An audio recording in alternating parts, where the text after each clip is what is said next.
안녕하세요, 다올드입니다. 오늘은 파이 네트워크 관련해서 흥미로운 소식들 7가지를 준비해 보았습니다. 이 7가지 소식은 무엇이냐면요. 파이 생태계 관련 소식들을 보면 평소에는 상당히 짧은 뉴스들, 마이너한 뉴스들이었기 때문에 영상에 단독으로 다루기는 좀 힘들었던 그런 애매한 뉴스들이 상당히 많습니다. 그래서 이번 영상에서는 그런 뉴스들을 한데 모아서 전해드리는 시간을 가지도록 하겠습니다. 네, 첫 번째 뉴스는요. 파이 네트워크 공식 X 계정의 팔로워 수는 현재 280만을 넘어섰습니다. 얼마 전 리플의 공식 X 계정의 팔로워 수 270만을 넘어선 지 한 달 만에 리플과의 격차를 10만 이상으로 벌려놓은 건데요. 이대로 진행이 된다면 다음 타겟은 이더리움의 팔로워 수가 되겠습니다. 현재 이더리움의 공식 X 계정의 팔로워 수는 약 320만 정도로 보이고 있고요. 현재 파이 네트워크 팔로워 수의 증가 추세로 보자면 빠르면 내년 파이디, 늦으면 파이 투데이 때 이더리움을 따라잡을 수 있을 것으로 보입니다.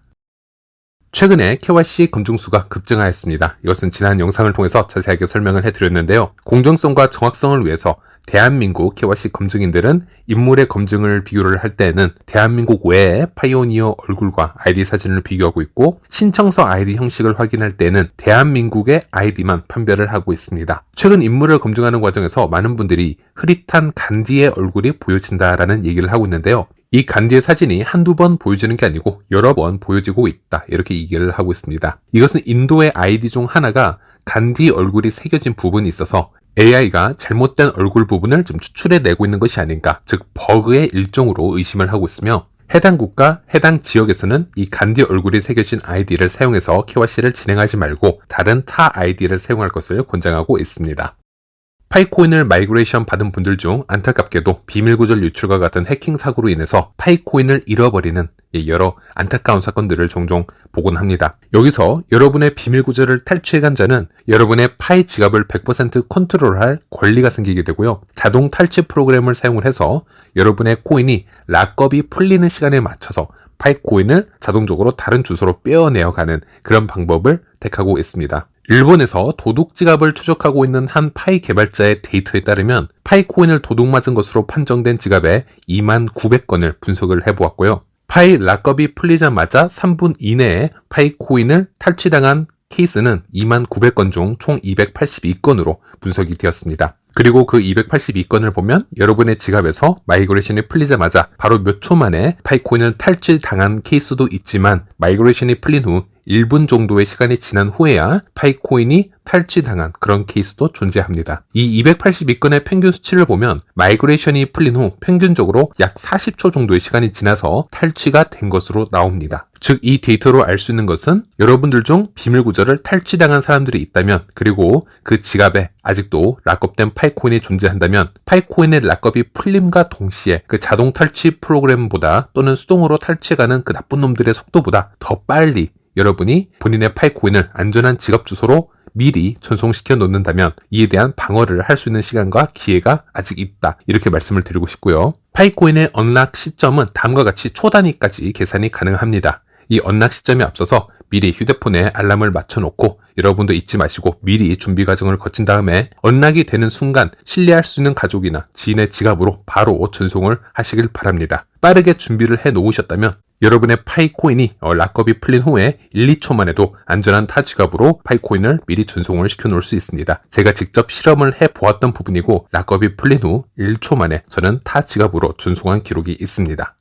오랜만에 아직 공식 발표가 나오지 않은 제 개인 내부 자료의 얘기를 하나 공유를 해드리자면, 현재 파이 지갑의 결제 요청 기능이 조만간 사라질 전망이라고 합니다. 코어팀은 현재 이 업데이트 부분을 조만간 발표할 예정이다, 이렇게 신뢰할 수 있는 해외 소스에서 제가 뉴스를 건네받았고요. 아시다시피 수많은 사람들이 악의적으로 여러 사람들에게 결제 요청을 보내왔었고, 또 이 시스템을 잘 모르는 파이오니어들은 무지성으로 결제 요청을 수락하고 지갑에 있는 파이코인을 모두 타인에게 전송해버리는 그런 안타까운 사건들이 발생했었습니다. 그래서 수많은 스캠 관련 리포트가 코어팀으로 들어갔고, 코어팀은 이에 대해서 이 기능을 비활성화하는 쪽으로 결정을 내렸다고 합니다. 참고로 항상 그랬듯이 제가 이렇게 제공해드린 소스는 보통 시간이 지나면 사실인지 아닌지 결과가 나옵니다. 이번 것도 지켜보시면 될 것 같습니다.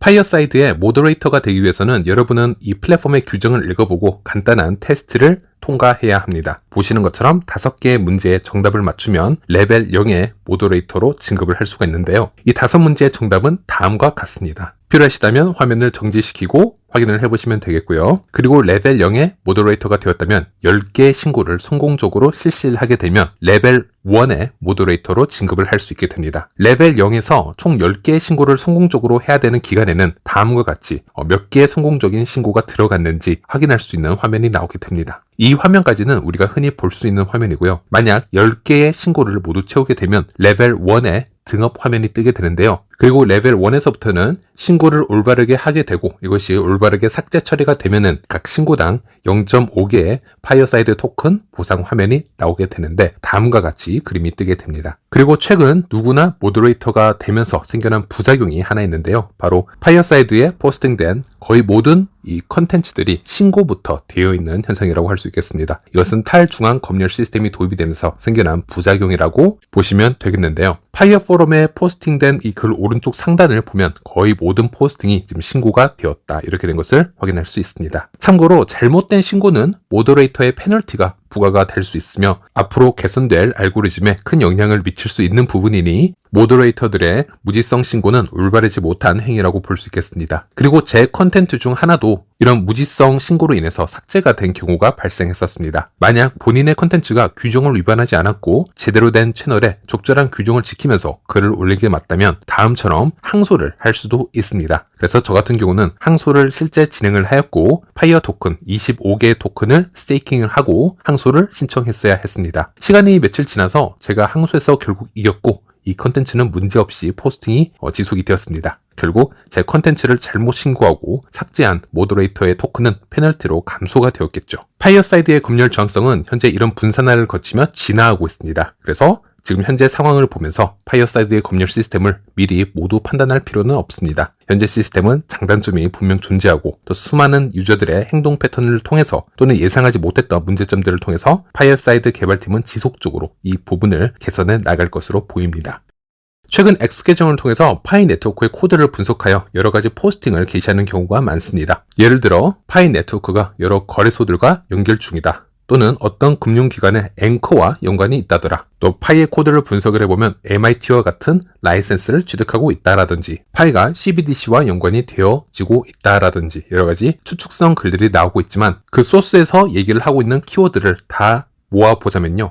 앵커와 CBDC 등등의 키워드는 현재의 파이와는 관련이 적고 오히려 이것은 스텔라와 관련된 용어들임을 알 수 있습니다. 그렇다면 왜 이런 스텔라 관련 용어들이 코드들이 이 파이 소스에서 자꾸 나오는 것일까 의문을 가질 수가 있는데요. 이미 올해 2월에 흡사한 루머들이 있어서 제가 지난 영상을 통해서 소개해 드린 적이 있었습니다. 이렇게 파이에서 금융기관이나 거래소, 은행 관련 코드가 발견되는 것은 스텔라에서 똑같이 발견되는 부분이고 이것은 파이가 스텔라의 코드를 그대로 가져와서 개발을 시작하였기 때문에 스텔라 기반의 코드가 잔재해 있기 때문에 남아있는 현상이라고 제가 말씀을 드렸고요. 그리고 최근에 이런 루머가 몇몇 X 계정에 의해서 계속 지속적으로 퍼져나가고 있는데 파이에서 이런 앱들의 개발을 담당하고 있는 개발자들도 한 목소리로 이 포스팅들에 대해서 부정적인 의견을 내놓고 있습니다. 이런 코드를 토대로 여러 루머를 퍼뜨리고 있는 이미지에 대해서 파이 생태계에서 유파이 개발자는 파이 블록 익스플로어는 스텔라용으로 만들어진 또 다른 블록체인 탐색기의 포크 버전이므로 스텔라 블록체인에는 사용되지만 파이 네트워크 블록체인에는 사용되지 않는 코드가 존재하고 있다라고 얘기를 하고 있고요. 단순히 삭제되고 있지 않은 잔재되어 있는 코드일 뿐이다 라고 얘기를 하고 있습니다. 또 파이 도어 개발자는 이 MIT 관련 라이센스에 대해서 여러 소문을 퍼뜨리는 과정을 분석을 해보면 말도 안 되는 뉴스이고 신뢰할 수가 없는 소스이다 라고 얘기를 하고 있습니다. 그리고 그 포스팅에서 보여주는 것도 파이 관련 소식이 아닌 스텔라 관련 소스이다 라고 얘기를 하고 있고요. 파이체인몰의 베트남 개발자는 파이 익스플로어에 고정된 거래소, 토큰에 대한 모든 데이터는 실제로 스텔라 익스플로어 네트워크의 오래된 데이터임을 일단 분명히 얘기를 하고 있습니다. 그러니 오해와 근거 없는 기대를 피하면서 커뮤니티가 가장 정확한 견해를 가질 수 있도록 긍정적이고 명확하고 근거가 충분한 정보만 공유를 하는 것이 중요하다. 이렇게 선을 긋는 것을 볼 수 있었습니다. 즉 파이 네트워크가 스텔라와 호환성이 매우 뛰어나고 미래에 스텔라의 생태계와 연결이 될 잠재력이 있는 것은 사실이 맞습니다. 하지만 예전부터 존재했었던 스텔라의 소스 코드를 가져와서 파이 코어 팀에서 현재 이러이러한 준비를 하고 있다라고 파이 커뮤니티에게 거짓 루머를 퍼뜨리는 것은 올바르지 못한 행위라고 할 수 있겠습니다. 파이 생태계에서 고래 지갑 1위는 바로 텔톡 프로젝트 지갑입니다. 현재 이 지갑의 밸런스는 무려 2천만 개를 돌파한 것으로 나오고 있습니다. 현재 파이챗몰 지갑 1,400만 개를 제치고 급속도로 코인의 수가 지금 증가하는 것을 볼 수 있는데요. 이런 속도라면 텔톡의 지갑의 보유량과 비중은 점차적으로 더 늘어날 것으로 보여지고 있습니다. 현재 텔톡의 생태계는 아직도 투명하게 운영이 되고 있지 않기 때문에 제 채널에서도 정확하게 이 텔톡이 어떻게 이렇게 거대한 파이 코인을 모았는지 설명을 지금 드리기 힘든 부분이 있는데요. 파이도 온체인 데이터로 추적을 해보면 이 텔톡의 GBU7의 지갑은 수많은 지갑으로부터 매집을 시작하였고 또 동시적으로 수많은 지갑으로 분배를 하고 있는 것으로 보여집니다. 물론 오른쪽 하단에 있는 것처럼 일정의 파이 코인을 다시 나간 지갑으로부터 다시 들어오는 이런 자전거래 현황도 지금 보여주고 있는데요. 고래 지갑 2위 지갑이죠. 파이챗몰의 지갑을 보시면요. 최근 거래량이 점차적으로 줄어들고 있는 모습을 보여주고 있습니다. 그래서 고래 지갑 1위와 2위와의 격차는 점점 벌어질 것으로 예상이 되어지고 있습니다. 현재 폐쇄형 메인넷 기간 동안 유통이 되고 있는 파이코인은 클레임된 코인을 기준으로 했을 때 약 4억 2천만 개이고요. 텔톡의 밸런스는 약 2천만 개이기 때문에 전체 유통량의 5%가 이 한 지갑에 모여 있다라고 보시면 되겠습니다. 네, 이번 영상은 여기까지입니다. 시청해주셔서 감사합니다.